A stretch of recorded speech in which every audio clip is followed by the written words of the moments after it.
On l'a cherché pendant 4 jours, sincèrement, les policiers, les secouristes là, qui ont retourné chaque pierre dans l'espoir de retrouver vivante la petite Claire Bell, 3 ans.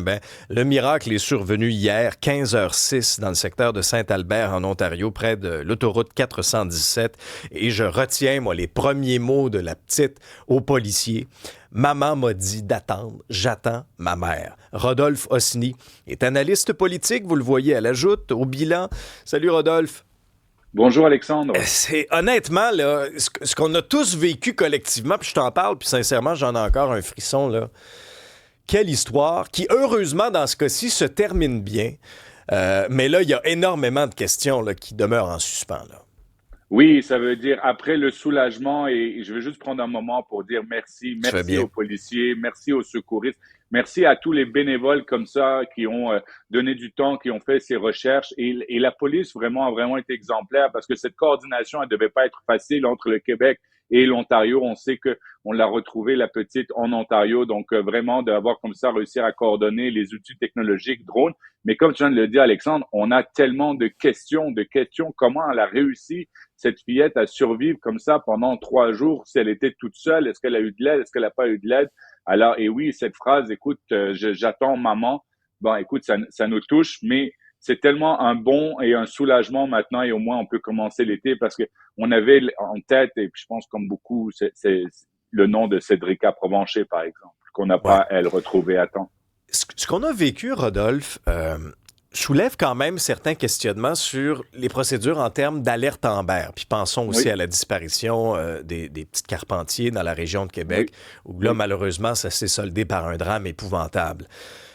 Est-ce qu'on est rendu, peut-être, au moment où il serait approprié de les modifier, les fameux critères qui répondaient pas là, dans ce cas-ci, mais est-ce qu'on aurait pu gagner de précieuses heures, de précieuses journées pour tenter de retrouver la petite Claire si on avait justement déclenché une alerte Amber, puis élargi le rayon aussi, sachant un peu là, qu'il y avait des déplacements un peu flous là, de la part de la mère, là, puis de l'état d'esprit dans lequel elle était, là, clairement. Oui, je pense que ça doit faire partie, en tout cas, d'un post-mortem. Je sais que ce n'était pas un enlèvement, et c'est dans le cas d'un enlèvement qu'on déclenche une alerte Amber, qu'il n'y avait pas de plaque automobile ou de voiture à rechercher ou d'individu à rechercher. Donc, ça aurait été difficile de dire, mais je comprends aussi qu'on se dit dans ce cas-là, cette fillette abandonnée qu'on pensait abandonner, est-ce qu'on aurait dû déclencher une alerte Amber? Mais au moins, le travail journalistique, le travail des médias qui ont garder l'attention médiatique sur cette histoire a fait aussi que tout le monde au Québec et en tout cas aussi en Ontario ont été informés et ont essayé de collaborer, de donner des informations aux policiers. Mais je pense que ça pose en tout cas une question de peut-être que dans certains cas de regarder un peu si des règles peuvent être changées ou de faire des exceptions dans des cas très Ouais. précis. Québec a confirmé justement la primeur du journal en ce qui concerne l'incarcération de personnes qui sont en transition de genre. Pensons tout de suite au cas Albalouz, là, ça avait marqué les esprits, c'est clair. Et bien là, on a tracé une ligne. On a tracé une ligne dans ce cas-ci. Qu'est-ce que tu penses de la décision de Québec? Mais écoute, moi, je dis bravo au ministre Bonnardel. Pour moi, je trouvais que ça faisait aucun sens, que c'était un délire. On avait un homme qui a tué sa femme, qui a tué ses enfants. Il était homme lorsqu'il a tué et fait ces actes-là. Et pendant son procès, on parle bien de Albalouz, qui s'identifiait comme une femme et demandait d'être incarcéré comme une femme, chose qui a été faite parce que les règles n'étaient pas claires. Je vais citer le ministre Bonnardel. Ce n'est pas vrai que je vais permettre à un tueur qui a tué une femme et a tué des enfants d'aller dans une prison de femmes avec ses attributs physiques d'homme. Je n'accepterai pas ça. Donc, je ne peux que dire félicitations au ministre Bonnardel que maintenant ça devient une politique parce que c'était honnêtement complètement un délire. Et c'est de jouer avec nos règles et de jouer comme ça avec la loi en se disant tout d'un coup, bon, ben c'est ça, je suis une femme, je vais aller dans une prison de femmes. Et c'est aussi ce qui avait dénoncé la famille, là, La qui en a famille, vraiment vu de toutes les couleurs pendant ces procédures judiciaires-là là, par Albalouz, là, des déclarations là, complètement indécentes au fur et à mesure. Là. On a fait grand bruit de la décote du Québec hein, par Standard Poor's. Là. C'était intéressant de voir un peu la décision les décisions qu'allaient rendre les autres agences de crédit. Mais là, voilà que Moody's maintient finalement la cote de crédit là, du Québec. oui, peut-être que le ministre Éric Girard hier a poussé un soupir de soulagement. Oui, Moody's n'a pas sûrement. n'a pas subi ou n'a pas suivi le pas de Standard & Poor's. Mais écoute, Alexandre, pour moi, le mal est déjà fait. Ça veut dire l'image de gestionnaire, de bon gestionnaire, de comptable du gouvernement de la CAQ, que ce soit de François Legault, que ce soit d'Éric Girard et d'autres. Pour moi, le mal est déjà fait et cette image est déjà très amochée. On l'a vu avec non seulement des déficits records, mais cette décote qui n'arrive qu'une fois comme ça en 30-40 ans. Donc, je pense que pour moi, le mal est fait, même si c'est une toute petite bonne nouvelle pour le ministre. C'est, disons, qu'il n'a pas passé une si mauvaise journée hier. Ça aurait pu être complètement différent si Moody's avait suivi le pas. Alors, ça, c'est clair. Et parlant de la CAQ, Rodolphe, ça n'a pas été une journée facile pour le ministre Drainville, hein? Parce qu'on parle, on parle du déficit, qu'on doit, puis on joue un peu sur les mots, à mon sens, là, on parle pas de compression, mais on est plus qu'il faut respecter dans les budgets. Mais dans le monde de l'éducation, ce qu'on se pose, puis ce que plusieurs parents se posent comme question aussi, c'est est-ce que nos enfants vont en faire les frais?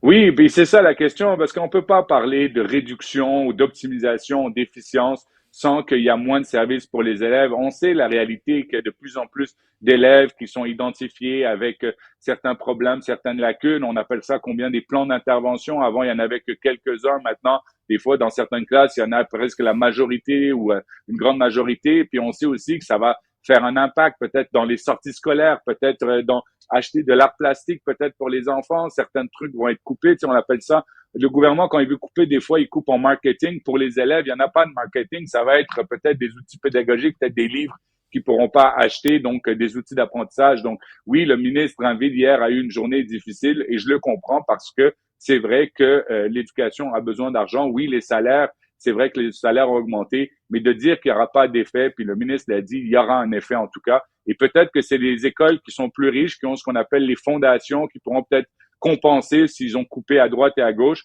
mais c'est des écoles plus pauvres dans des zones défavorisées qui, je pense, vont subir le gros parce qu'ils n'ont pas ces super fondations riches comme certaines autres écoles ou certaines autres régions. J'avais hâte d'entendre le premier ministre François Legault à la lumière des sondages qu'on a vus, des intentions de vote qui placent la CAQ là, seulement à 15 Ben, comment tu l'as trouvé, toi, le premier ministre? Je ne l'ai pas trouvé abattu nécessairement. Ça a l'air de l'avoir fouetté. Oui, ben c'est un peu le message qui nous dit en fait qu'il a envie de se battre et que ces sondages qui sont quand même très faibles. Faut savoir, Alexandre, que 15%, c'est à risque d'avoir que quelques députés. Là, ça veut dire qu'on passerait d'un gouvernement de 89, 90 députés majoritaires à peut-être 2, 3, dépendamment de certaines circonscriptions. Donc, pour Monsieur Legault, en tout cas, il dit que ça le motive et qu'il a envie de se battre. Pour être tout à fait franc, si M. Legault devait partir, il dirait qu'il va partir. Il va dire qu'il va rester jusqu'à la dernière seconde, jusqu'à la minute de la conférence de presse. On l'a vu, par exemple, avec Justin Trudeau. Moi, je le crois que M. Legault veut, ou en tout cas veut rester. Mais la question, c'est est-ce que son parti aussi va vouloir qu'il reste et qu'il soit celui qui les mène dans une autre campagne? Il y a encore, en tout cas, beaucoup de travail pour qu'arriver à l'échéancier, à cette élection, que ce soit lui qui soit, comme on dit, sur le podium. C'est important ce que tu viens de dire là, parce qu'il y a le souhait, par exemple, de François Legault en son fort intérieur qui souhaite être là en 2026. Mais est-ce qu'avec des chiffres comme ça, est-ce qu'il va commencer à y avoir un peu de grenouillage? Est-ce qu'il y en a déjà? On entend toutes sortes de choses. Mais en même temps, c'est son parti. C'est lui qui l'a créé, Rodolphe, la CAQ. Ah oui, non, la CAQ et François Legault et la CAQ. Donc oui, il n'y a pas de successeur naturel, de dauphin, comme on appelle, en tout cas pour l'instant. Donc on va voir comment la dynamique va être. Mais c'est pas une très, très bonne dynamique, en tout cas pour François Legault actuellement, parce que c'est 15% puis un taux de satisfaction, un taux d'insatisfaction très, très élevé. Ouais. Merci beaucoup, Rodolphe. À demain. Merci, à demain.